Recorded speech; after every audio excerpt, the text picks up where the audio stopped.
America की supreme court ने 26/11 मुंबई हमले के आरोपी तहव्वुर राणा की याचिका खारिज कर दी है।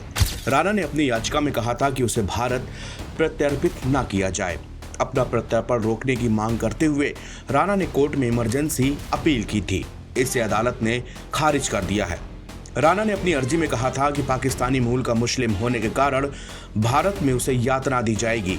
राणा पाक मूल का कनाडाई नागरिक है। उस पर मुंबई हमलों में शामिल होने का गंभीर आरोप लगा है। वो भारत का मोस्ट वांटेड भी है। तहव्वुर राणा को अमेरिकी सरकार ने भारत को सौंपने का फैसला लिया है। राणा इस फैसले को रोक लगाने के लिए अदालत से स्टे चाहता था। सुप्रीम कोर्ट में दायर अपनी याचिका में राणा ने दलील दी कि उसे भारत को सौंपना अमेरिकी कानून और संयुक्त राष्ट्र के यातना विरोधी समझौते का उल्लंघन है। याचिका में कहा गया कि मुंबई हमलों के आरोपी और पाकिस्तानी मूल के एक मुस्लिम के तौर पर भारत में उसे यातना दिए जाने का खतरा और भी ज्यादा बढ़ जाता है। राणा ने अपनी गंभीर बीमारियों का हवाला भी कोर्ट में दिया।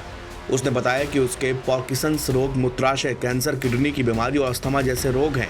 उसे कई बार कोविड-19 संक्रमण से भी जूझना पड़ा है। ऐसे में उसे भारत को न सौंपा जाए। बीमारी और भारतीय जेलों की खराब स्थिति की वजह से उसकी तबीयत बिगड़ सकती है। भारत के मुंबई में 26 नवंबर 2008 को मुंबई में आतंकी हमला हुआ था। इसी हमले में राणा की भारत को तलाश है। 64 साल का राणा पाकिस्तानी अमेरिकी आतंकवादी डेविड कोलमैन हेडली के सहयोगी के रूप में जाना जाता है। हेडली 26/11 के हमलों का मुख्य साजिशकर्ताओं में से एक था। राणा पर भी 26/11 के हमलों में महत्वपूर्ण भूमिका निभाने का आरोप है। राणा की याचिका खारिज हो जाने के बाद उसके भारत प्रत्यर्पण का रास्ता साफ हो गया है। हालांकि उसकी अभी वापसी की तारीख निश्चित नहीं है। उम्मीद की जा रही है कि वो जल्द ही भारत आ सकता है। भारत सरकार लंबे समय से राणा के प्रत्यर्पण की मांग कर रहा था।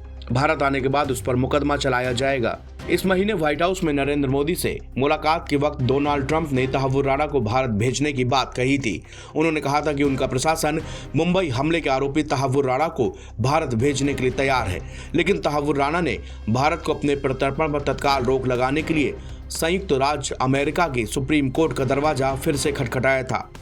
अपनी याचिका में उसने तर्क दिया था कि अगर अमेरिकी अदालतें उसे अपने अधिकार क्षेत्र से दूर भेजती हैं तो वो जल्द ही मर जाएगा। राणा ने अपनी अपील में कहा था कि यदि उसे भारत को प्रत्यर्पित किया गया तो इस बात की संभावना बहुत ज्यादा है कि उसे वहां पर यातना दी जाएगी, क्योंकि वो पाकिस्तानी मूल का मुसलमान है। न्यूज एजेंसी एनआई ने तहव्वुर राणा की याचिका के हवाले से बताया कि उसकी याचिका में कहा गया है कि यदि प्रत्यर्पण के आदेश को रोका नहीं गया तो कोई समीक्षा नहीं होगी और अमेरिकी अदालतें अपना अधिकार क्षेत्र खो देंगी और याचिकाकर्ता राणा जल्द ही मर जाएगा। उसने अपनी याचिका में कहा कि उसके मुस्लिम धर्म, पाकिस्तानी मूल, आरोपों और पाकिस्तान से उसके संबंध होने की वजह से भारत में यातनाएं दी जाएंगी, जिससे उसकी जल्द ही मौत हो जाएगी।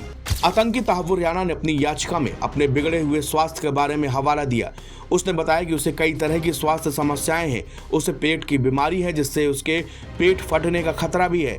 इसके साथ ही उसने बताया कि उसे पार्किंसंस नाम की बीमारी है, जिससे वजह से वो चीज़ों को भूल जाता है। इसके अलावा उसने कहा कि उसे कुछ ऐसे संकेत मिले हैं कि उसके मूत्राशय में कैंसर होने का भी खतरा है। एनबीटी ऑनलाइन की रिपोर्ट।